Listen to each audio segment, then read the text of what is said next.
Բարևձեզ, Արևմտյան Հայաստանի երուստանգերության հերթական լուրերն են։ Ապրիլ 24-ին Արևմտյան Հայաստանի Հանրապետության ազգային ժողովի հրավերը, Աբիլյան Մարդեր, Մադաղիսի և Թալիշի ազատագրումը, Մարաղայի ողբերգությունը, պատմության մոտ էջերու բացահայտում, փողոքի ցույցեր թադախազության մոտ, կոշտ գնահատականներ իշխանության հասցեին, Արցախի ընթերքը տնտեսական շահագործման թիրախի տակ, Արամ Անդոնյանի մեծ ոճիրը անգլերեն ընթերցողին հասանելի։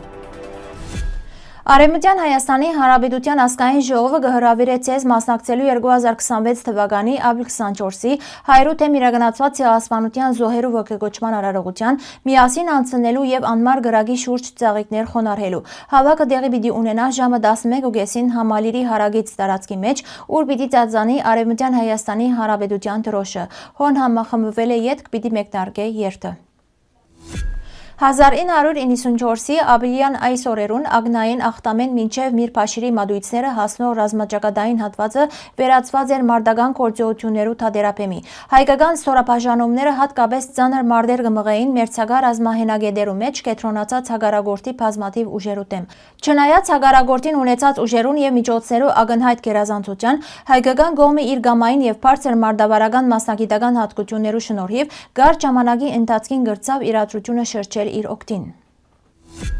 1994-ի ապրիլյան այս օրերուն թեժ ազատագրական մարտեր կընթանային Մարտակերտի շրջանի հյուսիսարևելյան եւ հյուսիսային ուղղություններուն վրա։ Երորյա թեժ մարտերը յետք ապրիլ 10-ին ազատագրվեցավ Մադաղիսը։ Մեկ օր յետք հայկական ստորաբաժանումները իրենց վերահսկողության տակ արին Լևոնարխը։ Մարտական գործողությունները հաջող ընթացք ունեցան նաև հաջորդ 3 օրերուն։ Ապրիլ 12-ին Պաշտպանության բանակի հյուսիսային ուղղության աջ թևի զորքերը մարտերով հասան Չայլու գամուրջ եւ վերահսկողության տակ արին Չայլու Թալիշ ճանապարհի խաչմերուկը։ Ապրիլ 14-ին հայկական ստորաբաժանումները արդեն Թալիշի մեջ էին։ 34 տարի առաջ Մարաղա գյուղին մեջ տեղի ունեցավ ողբերգական դեպքը, որու հետևանքով սպանվեցան 50 հայեր, ներառյալ խաղաղ բնակիչներ։ Դեպքերու ընթացքին մոտ 5000 բնակիչ բռնի գերբով տեղահանվեցան իրենց հայրենի բնակավայրերեն։ Այս դեպքը դարձավ շրջանի ամենածանր մարդասիրական աղետներեն մեկը, խոր հետ ցկելով հայ ժողովրդի հիշողության մեջ։ Մարաղայի բնակչության դեմ գործադրված բռնությունները միջազգային հանրության ուշադրության կենտրոնը եղած են, որպես քաղաքացիական բնակչության դեմ ուղղված հանցագործության օրինակ։ Դարիներ անցալ Մարաղայի ողբերգությունը կշարունակե մնալ հիշողության եւ դատապարտման կարևոր նյութ, ընդգծելով նման դեպքերու կանխարգելման եւ արդարության վերականգնման անհրաժեշտությունը։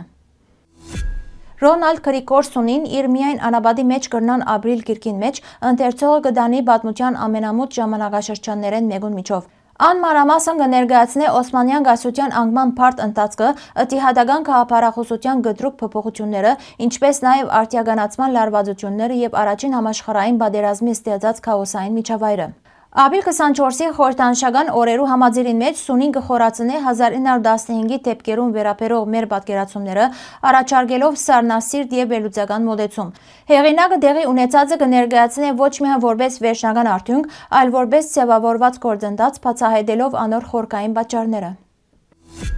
Թադախազության մոտ կատարված փողոքի ցույցի ընթացքին հիմնական շեշտը տրվեցավ արցախցիներու իրավունքներու, արժանապատվության եւ անվտանգության հարցերուն վրա։ Ելույթ ունեցողները ընդգծեցին, որ արցախցիները այսօր կգանքնին ոչ միայն ընկերային եւ մարդասիրական դժվարություններու, այլև հասարակական վերաբերմունքի լուրջ խնդիրներու դիմաց։ Հadoop կերպով նշվեցավ, որ անթույլատրելի է արցախցիներուն մեղադրել կամ անոնց նկատմամբ վիրավորական պիտակներ գործածել, նկատի ունենալով այն ծանր փորձությունները, որոնց մե անցած են անոնք։ Փողոքի մասնակիցները շեշտեցին, որ արցախցիները գործընծուցած են իրենց տուները, հարազատները եւ հարգադրված եղած են լքելու հայրենիքը ոչ թե իրենց կամքով, այլ կյանքի եւ անվտանգության սպառնալիքի պայմաններուն տակ։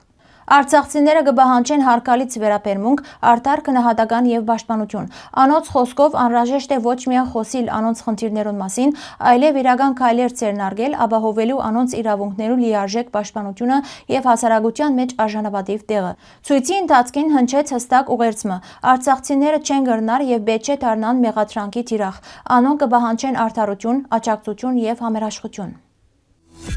Ադրբեջան կփորձի տնտեսական շրջանառության մեջ ներառել բռնակրաված Արցախի ընթերքը, հատուկ ուշադրություն դարձնելով առավել եկամտաբեր հանքավայրերուն։ Այս մտադրությունը կհաստատվի Իլհամ Ալիևի ստորագրած կարգադրությամբ, որով լեռնահանքային արդյունաբերության զարգացումը կհռչակվի որպես ռազմավարական առաջնահերթություն։ Մասնակիցներու գնահատմամբ Արցախը հարուստ է բազմազան օգտակար հանածոներով։ Դարածքին մեջ կան թե մետաղական, թե ոչ մետաղական բաշարներ, մինչդեռ կբացակային նավթի եւ գազի արդյունաբերական նշանակություն ունեցող հանքավայրերը։ Փոխարենը կհանդիպին քարածուխի որոշ երևակումներու, ինչպես նաև պատմականորեն հայտնի մետաղացուլական կետրոններու։ Շարք այլ հանքաբեր դարածներ դակավին կպահանջեն լրացուցիչ հետախուզություն, սակայն արդեն կգնահատվին որպես հեռանկարային։ Արցախը հարուստ է նաև շինարարական եւ արդյունաբերական նշանակության ոչ մետաղական հանածոներով, որոնք կրնան լայնորեն գործածվել տարբեր ոլորտներու մեջ։ Ընդհանուր առմամբ մասնագիտական գնահատականները ցույց կտան, որ Ադրբեջան կցկտի հնարավորինս արագ եւ համակարգված կերպով շահագործել Արցախի բնական բաշարները, զանոնք վերածելով տնտեսական ներուժի։ Արամ Անդոնյանի պատմական մեծ ոճիր գիրքը ավելի քան 1 տար անց վերջապես հասանելի դարձած է նաև անգլերենով։ Գիրքին անգլերեն հրատարակությունը կարևոր ձեռքբերումն է։ Հատուկ շնորհակալություն կհայտնվի ծրագրին աջակցած մասնակիցներուն։ Մեծ ոճիրը ունի պատմական մեծ նշանակություն, քանի հիմնական պատճառներով։ Ան կներառե Թալիաթ Փաշային վերագրվող հերակրերը, որոնք կվերապերին հայոց բնաճնչման հրահանգներուն։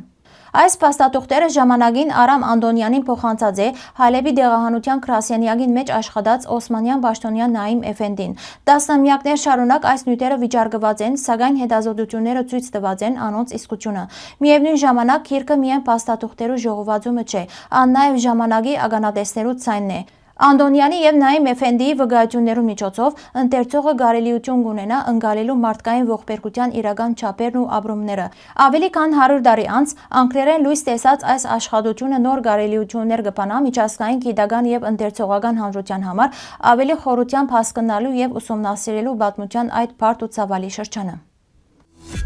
Հարգելի հայրենագիտներ, այսօրվան համար այսքան ենք նախատեսած։ Շնորհակալություն ձեր ուշադրության համար։ Լավ մնացեք։